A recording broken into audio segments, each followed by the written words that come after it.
It's your daughter, is it? Aye. Can I say daughter? Aye. Oh, yeah. She was willing to come over herself. Was she? Aye. Maybe we'll get her again. He can't get her again because she says to me, yeah, she says about Porky, she says, do you want me to come over you? Yeah. So. Have I settled? Yep. Yeah, okay. On time. Excuse me.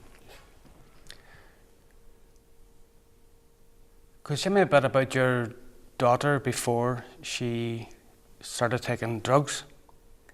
She was a very outgoing wee girl. She was great. She had a horse of her own. She was going to stable steady all the time.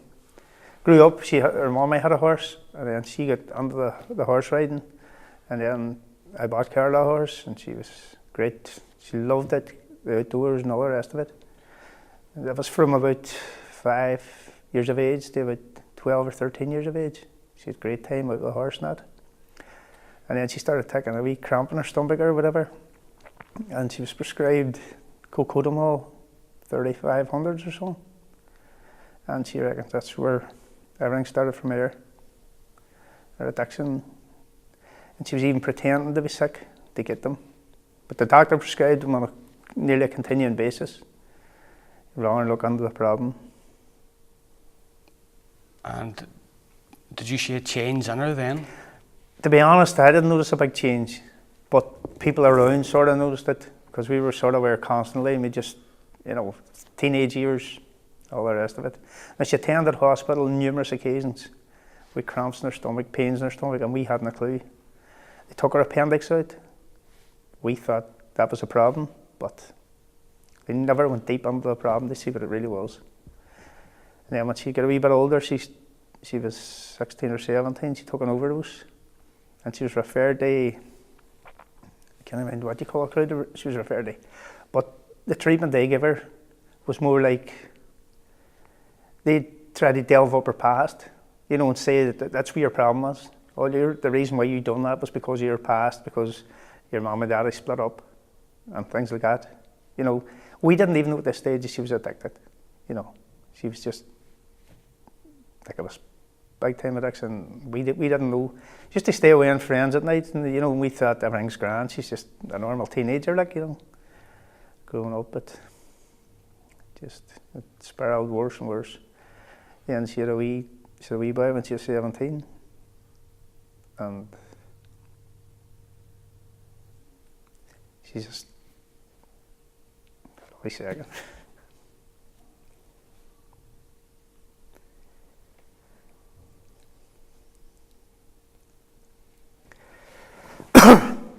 Her mommy's now got custody, and she doesn't see him very often. And we thought she was getting better. She was in Granship for a wee while, and it was more or the same. As soon as she got out of there, she was in tablets again. They give her tablets that says it'll keep her right. And I don't know how it goes, but she believes that there's a voice in her head. And everything that they've sort of tried, they don't seem to be doing nothing about it. And she's just had her grandchild yesterday there, and she's on a couple of tablets again. It just doesn't seem to be doing anything for her. Have you any idea what type did it advance on to other types of drugs? I think after a while it was just anything, and I think because she couldn't get the tablets of cocodamol or whatever, codeine, because she had a codeine addiction, she started taking blow. I don't know much about the stuff, but from what I hear now, her herself could buy and sell you, do you know what I mean? She comes out with stuff there, and it's something you never thought you'd hear your child saying, about how she can get this and how she can get that and where it is, and all you have to do for it. What does she say what you have to do for it to get it? It's so easy. You just lift your phone, meet somebody, and it's readily available. And on night out, maybe there's people coming to you and just, they sort of, there must be like a circle, and they know that who takes what and who does what, and it's totally out of control, I think, at the moment. Is anyone in her circle committed suicide or tried to?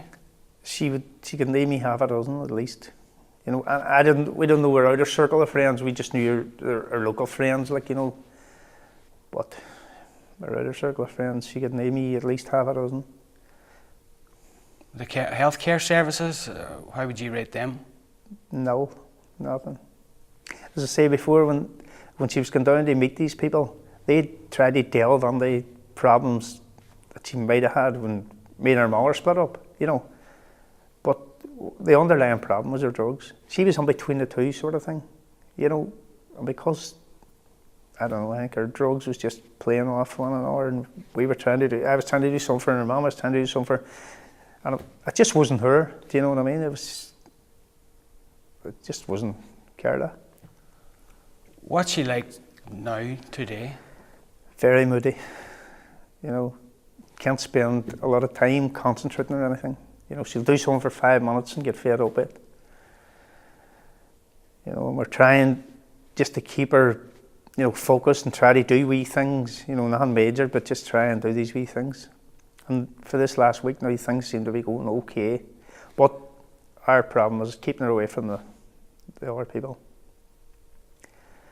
And she just asked, could she stay down at a friend's house tonight? And we had to say, no chance. You know. Because you know. But, and it's a bad thing. We can't go around and say, this one done that and this one done that, because we don't know for definite, but we've heard it in the grapevine. She was going with a fella and he was no good either. He wasn't helping. You know, she had that addiction. He was going out and leaving her on her own. And then she was must getting whatever problems, and then the voices in her head and everything, and she was just, you know. What kind of voices? She keeps saying she's hearing this, like a black man, and I don't know. That's way beyond me, you know what I mean? We've tried to ask about what is this and all, and they're just bumming you off. She's actually 20 years of age now, and before when she was 18, they would have come and told us. They would have given you an idea of what's going on. You could ask them. But everything now, she's an adult. We can't discuss with you, you know, more or less. And what she's telling us is probably 20% the truth. You know, because she's so far addicted, like. I'm a recovering alcoholic myself, and I know the lies. Could you speak on that? The lies are unbelievable. She comes on and she'll say something, and you know for a fact that it's totally lies. And everybody belonging there, everybody around her doesn't do it. You know, what about this? No, doesn't touch him. Swear to God, doesn't touch him. And you're going, I've heard stories. He's dealing. She's an addict. She is this, she is that. I've never seen them. I mean, she's with these people 12, 14 hours a day. And I've never seen her doing it. I've never seen him doing it. You know. And I was chatting to a fellow one night in the bar, and he says he was partying with her a couple of years ago, and she's in bad company. You know, it's just. But lying, as for lying, it's every other word nearly is a lie. You know, and you just know when you can catch her out, and her mother's she's more into it than me. She knows straight away. Like, I fall for it. Stupid. You know what I mean? You don't want to believe what she's saying. You know what I mean? You want to believe what she's saying. It's such a truth. But her mother can see through her, like. What would you need in the town, do you think, that would help her? Help her move on? Counselling, definitely. Detox, get them on, and hopefully get them out of the system, get them, you know, it's I don't know myself, like, to be honest, because I'm touch wood, I've never been involved in circles like that, you know what I mean? So it's just, they're becoming dependent, and the statutory bodies or whatever is just not doing enough for them. They need to get on board and do the right thing. I mean, she was in these, I don't know, Cocodamol 3,500 or something, 3,500 or something. This is a thing that keeps coming up, and she's blaming a doctor from 13 years of age, put her on these heavy painkillers or whatever, and she became addicted to them. And then she used to pretend she was sick to get them, go up to the hospital, say she was sick, go to her doctor, say she was sick. And they weren't doing nothing about it. They weren't looking deep enough into it. You know, if she had a problem, they should have been able to find it, and they couldn't find nothing. For years they couldn't find nothing. We rushed her to the hospital a few times because of pain, and her tummy was that bad and all. I went up and they lay for hours. They actually took her appendix out. That's not her appendix, this is.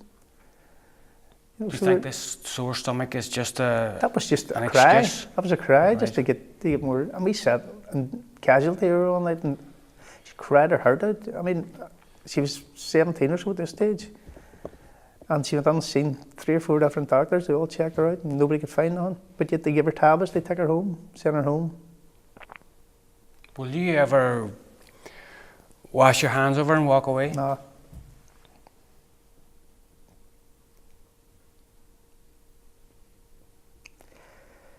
I felt like doing it a few times, but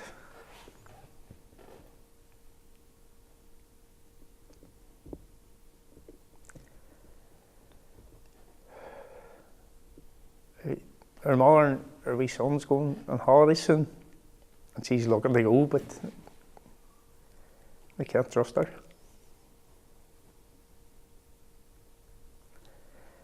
They actually took her on holidays last year, and apparently every day she was away getting stuff. So even, Spain or wherever she went, her holiday last year, she was away every day getting wiped out. That's not great for a wee man, like, you know what I mean? But, I mean, you have hope and belief someday that, things will change. And we'll get her back again.